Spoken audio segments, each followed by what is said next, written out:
Greetings, Namo Buddhaya. I am KTS Sarao, former professor and head of the Department of Buddhist Studies, Delhi University. In this module number 31 and the following five modules, I shall be talking about the decline of Buddhism in India. In this model particularly, I shall be talking about the history of the decline of Buddhism in different parts of India, how it happened in different parts of the Indian subcontinent. In order to understand the background to the decline of Buddhism in India, it may be helpful to examine the history of decline in different regions of the Indian subcontinent. However, as the source material is woefully inadequate, only a rough outline of the decline can be built. In this regard, the information provided by the East Asian pilgrims, particularly Xuanzang, is quite helpful. Xuanzang's visit to India took place at a time when Buddhism found itself clearly on the crossroads, and after reading his travelogue, the Shiyuchi, one is left with no doubt as to where it was headed. He mentions at least 71 different regions in the Indian subcontinent. He mentions at least 71 countries in the territory covered by pre-1947 India. Buddhism had either comprehensively declined or was losing ground in 52 of these 71 countries. It remained in a strong position only in 13 countries, and even in these countries, Xuanzang saw some derelict monasteries. This indicates that if one were to go by Xuanzang's testimony, then in about 3/4 of India's territory, Buddhism had already fallen on bad days. Interestingly, the countries where Buddhism had either declined comprehensively or was in a strong position were evenly spread out in the whole of India. Now, looking at the different regions of the Indian subcontinent, for example, the Madhya Desh, the region in which the Buddha preached was known as Madhya Desh, or in Pali Majjhim Desh, to the ancient Indians, which in the present context represented the territory roughly covered by the present-day Bihar, Jharkhand, Uttar Pradesh, Haryana, northern Madhya Pradesh, northern Chhattisgarh, northeastern Rajasthan, and the Nepalese Terai, all this area. Archaeological and literary evidence put together suggests that urban settlements with Buddhist connections, such as Mathura, Kapilvastu, Piparhava Ganvaria, and Rajgraha, declined in the pre-Gupta period. Sites such as Kushinagar, Vaishali, Patliputra, Shravasti, Vidisha, Sanchi, they declined from the Gupta period onwards. And Varanasi, that is Rajghat, and Champa, that is Champanagar, declined during the post-Gupta period. There is also evidence of derelict monasteries in the excavation records of some of these urban settlements, indicating that Buddhism suffered its first setback, at least in parts of the Madhya Desh, during the post-Kushana period. Xuanzang, who came to India in 629, mentions that at the time of his visit, only a few people followed Buddhism in the country of Vriji, that is Vajji, and several hundred viharas and stupas lay in ruins in the country of Magad, where only 2 or 3 viharas remained intact. When Fashian came in 399 of the Common Era to India, he visited Gaya,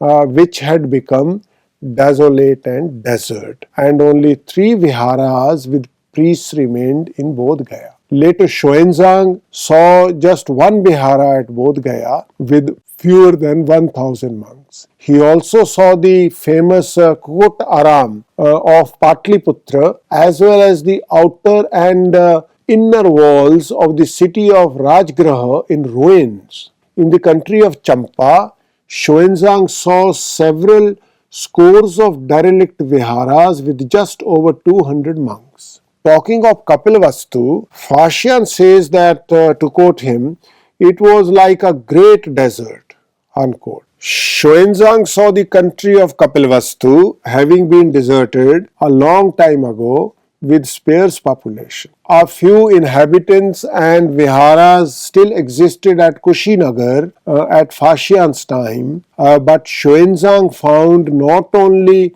the city in ruins with very few inhabitants, but also other deserted towns and villages in the country of Kushinagar. Fashian saw only few inhabitants in Shravasti. And when Xuanzang came, the city was desolate and most of the several hundred viharas, including the Jetvan Vihar, were dilapidated. Fashian saw Koshambi's Ghosit Aram in ruins. Xuanzang found not only the Ghosit Aram in ruins, but also all the other about 10 viharas in the country of Koshambi in a dilapidated and deserted condition. The country of Prayag, Allahabad, had just 2 viharas with few monks at Xuanzang's time. There were only 2 viharas in Kanyakubj, that is Kanauj, at Fashian's time, and later Sungyun in 518-521 found no monks or nuns there. However, Buddhism appears to have gained some foothold in Kanyakubj at Xuanzang's time, when he found more than 100 viharas with over 10,000 monks. At Fashian's time, Sarnath had 2 viharas with monks. At Xuanzang's time, only few people followed Buddhism in Varanasi. At Xuanzang's time, country of Sthaneshwar, that is Thaneswar, Haryana, had just 3 viharas with 700 monks, and Shrugan, that is Shug, near Jagadri in Haryana, had just 5 viharas with over 1000 monks. At Pariyatra, that is Bairat, Rajasthan, Xuanzang saw 8 Buddhist viharas at an extremely ruinous condition with few monks. Apart from the several tens of ruined viharas in Ujjaini, present Ujjain, Xuanzang saw only 3 to 5 intact viharas with over 300 monks. One interesting development during the early medieval period was the complete intertwining that came to prevail between Buddhism, Vaishnavism, and Shaivism. In the excavation records from places such as Sirpur in Chhattisgarh, can be seen images of the Buddha, Kuber, Avalokiteshwar, Manjushri, and Tara sharing happily sacred space with Shiva, Parvati, Ganesh, Durga Mahishasarmardini, Ganga, and Vishnu in his several incarnations. The Nalanda Mahavihara's annihilation by fire at the hands of the Trushkas is also strongly indicated in the excavation records with heaps of ash and charcoal. Despite the overwhelming decline, some of the viharas continue to maintain a precarious existence in the Madhya Desh. For instance, in 1235 of the Common Era, Dharmswamin found the Nalanda Mahavihar still functioning with 70 students. now the region of Odisha, Bengal and Assam. As urbanization began to decline by about 300 of the Common Era in Odisha and Bengal, at least some of the Buddhist monasteries must have lost financial support from about the beginning of the 4th century of the Common Era.